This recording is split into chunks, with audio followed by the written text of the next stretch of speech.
ராமேஸ்வரம் ஒரு ஆன்மீகம் மற்றும் இயற்கை அழகுகள் நிறைந்த ஒரு அற்புதமான தீவு. நீங்கள் ராமேஸ்வரத்திற்கு ஒரு சூப்பரான ட்ரிப்பு பிளான் பண்ணால் இதோ உங்களுக்கான கம்ப்ளீட் கைடு இந்த வீடியோவில் கொடுத்துருக்கேன். முழுமையாக பாருங்கள், எங்கேயும் ஸ்கிப் பண்ணிடாதீங்க. ராமேஸ்வரத்தோட ட்ரிப்பின் முதல் ஆரம்பமே ஆன்மீகம்தான். முதல்ல அக்னி தீர்த்த கரையில் புனித நீராட வேண்டும்.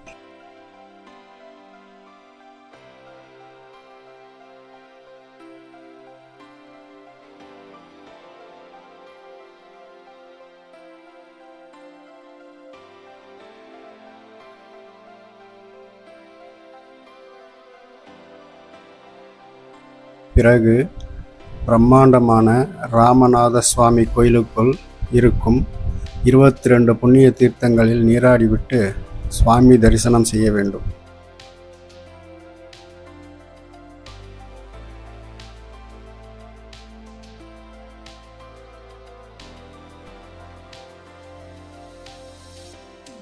கோயிலின் நீளமான உலக புகழ்பெற்ற பிரகாரங்கள் இருக்குது, அதையும் சுற்றி பாருங்கள். அதுக்கப்புறம் அங்கே கிடைக்கிற அன்னதானத்தையும் சாப்பிட்டுட்டு நம்ம அப்படியே அங்கே இருக்கிற சுற்றுலாத்தலங்களை சுற்றி பார்க்கறதுக்கு கிளம்பலாம். வாங்க.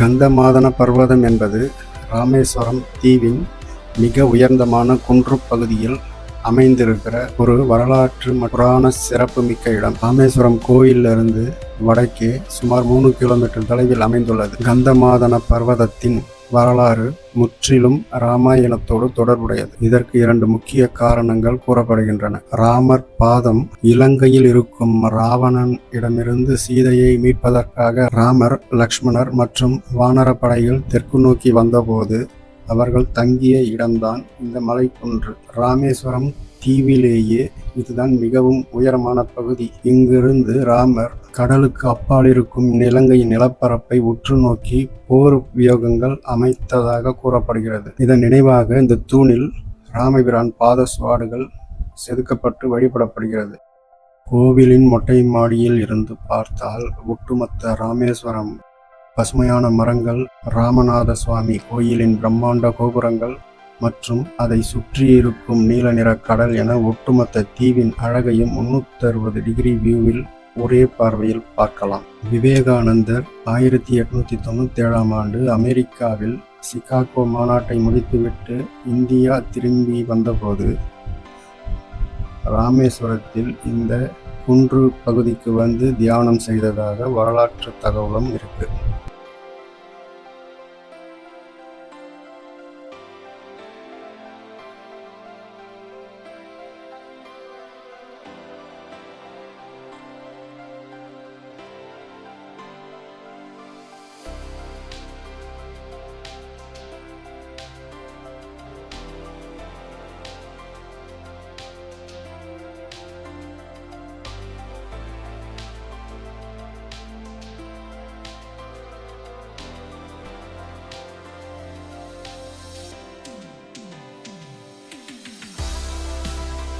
அடுத்து நம்ம போகிறது கோதண்டராமர் கோவில்.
இங்கு மூலவராக இருக்கிற ராமபிரான் கையில் வில்லு ஏந்தியவாறு காட்சியளிப்பதால் இவருக்கு கோதண்டராமர் என்று பெயர்.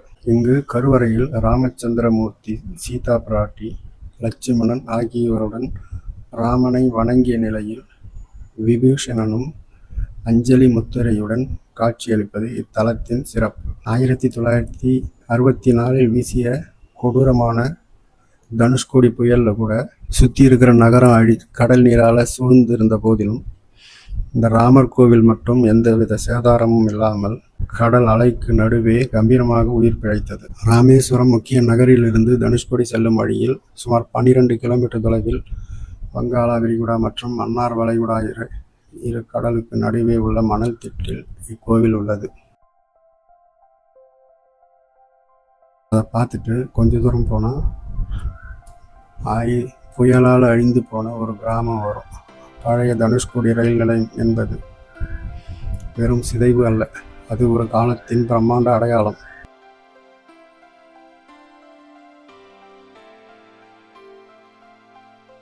போட் மெயில் எக்ஸ்பிரஸ் ஆங்கிலேயர் காலத்தில் 1914 முதல் சென்னை எழும்பூரிலிருந்து தனுஷ்கோடிக்கு நேரடியாக இந்த ரயில் இயக்கப்பட்டது. அஞ்சல் பெட்டி, வர்த்தக பொருட்கள் என இந்த இடம் எப்போதும் பரபரப்பாக இருந்தது. 1964 டிசம்பர் 23 அந்த ஒரே இரவில் ரயில் நிலையம், தந்தி அலுவலகம், சுங்கச்சாவடி, மருத்துவமனை என ஒட்டுமொத்த தனுஷ்கோடி நகரமும் கடலால் விழுங்கப்பட்டு வாழ்வதற்கே தகுதியற்ற பேய் நகரமாக அரசு அறிவித்தது.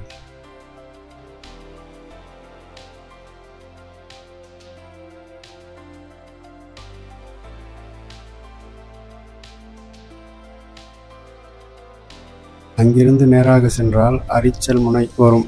இதுதான் இந்தியாவின் கடைசி நிலப்பரப்பு. இங்கு ஒருபுறம் அமைதியான வங்காள விரிகுடாவும் மறுபுறம் ஆர்ப்பரிக்கும் இந்திய பெருங்கடலும் சங்கமிக்கும் காட்சி பார்ப்பதற்கு மெய் சிலிர்க்கவை. தென்கிழக்கு திசையின் இறுதி புள்ளியை குறிக்கும் வகையில் இங்கு கம்பீரமான ஒரு அசோக சக்கர சிங்கம் பொறித்த தூண் நிறுவப்பட்டுள்ளது. இந்த இடத்தை சுற்றிலும் தார் சாலை ஒரு வட்ட வடிவ முனையோடு முடிவதை நீங்கள் பார்க்கலாம். அரிச்சல் முனையிலிருந்து சர்வதேச கடல் எல்லை மிகவும் அருகில் உள்ளது. இங்கிருந்து இலங்கையின் தலைமன்னார் பகுதி வெறும் 18 நாட்டிக்கல் மைல் தொலைவில் மட்டுமே உள்ளது. வானிலை மிகவும் தெளிவாக இருக்கும் நாட்களில் இங்கிருந்து பார்த்தால் இலங்கையின் நிலப்பரப்பு லேசாக தெரியும்.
அடுத்ததாக நம்ம அங்கேருந்து கிளம்பி ராமர் தீர்த்தம் ராமேஸ்வரம் தீவில் இருக்கிற ஒரு முக்கியமான இடம். பல புனித குளங்களில் ஒன்றாக கருதப்படும் இந்த ராமேஸ்வர தீர்த்தம் பிரதான ராமநாத சுவாமி கோயிலிருந்து 2 கிலோமீட்டர் தொலைவில் இருக்கு.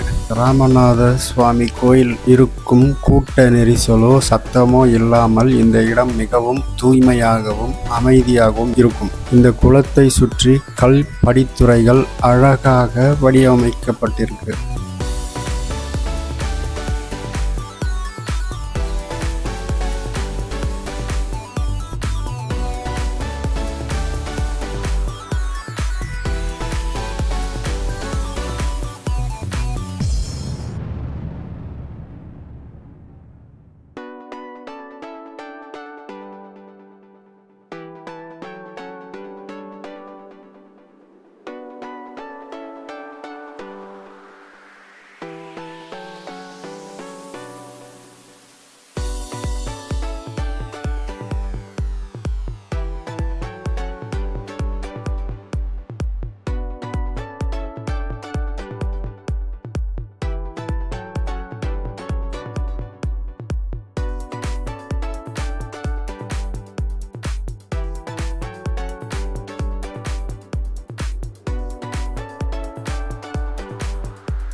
அடுத்தது பக்கத்திலேயே லக்ஷ்மண தீர்த்தம்.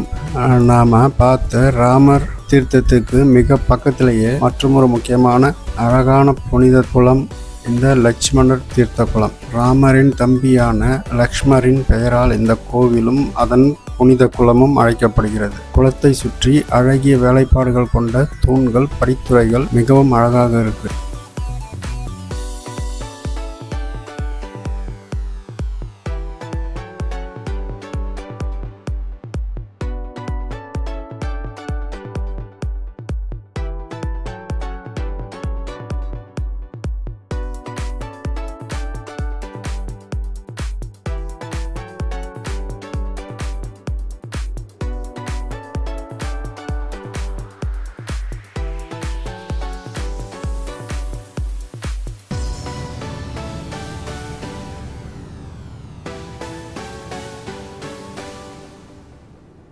அடுத்து நம்ம பார்க்க போகிறது பஞ்சமுக ஹனுமான் கோவில். இந்த கோயிலில் மிதக்கும் கல் வச்சுருப்பாங்க. அதை பார்த்துட்டு அதுக்கு எதிர்ப்புறமாக சின்னதாக ஒரு மடம் இருக்கும். அதில் ஒரு பிரம்மாண்டமான நடராஜர் சிலை இருக்கும். இந்த பயணம் முழுசாக முடிவடையுது. நம்ம வீடியோவோட கடைசிக்கு வந்துட்டோம். இன்னும் ராமேஸ்வரத்தில் பார்க்குற பல இடங்கள் மற்றும் தீவுகள் இருக்குது. எங்களுக்கு நேரம் இல்லாததால் சீக்கிரமே கிளம்பிட்டோம். அடுத்த முறை ராமேஸ்வரம் முழுசாக வீடியோ போட முயற்சி செய்கிறோம்.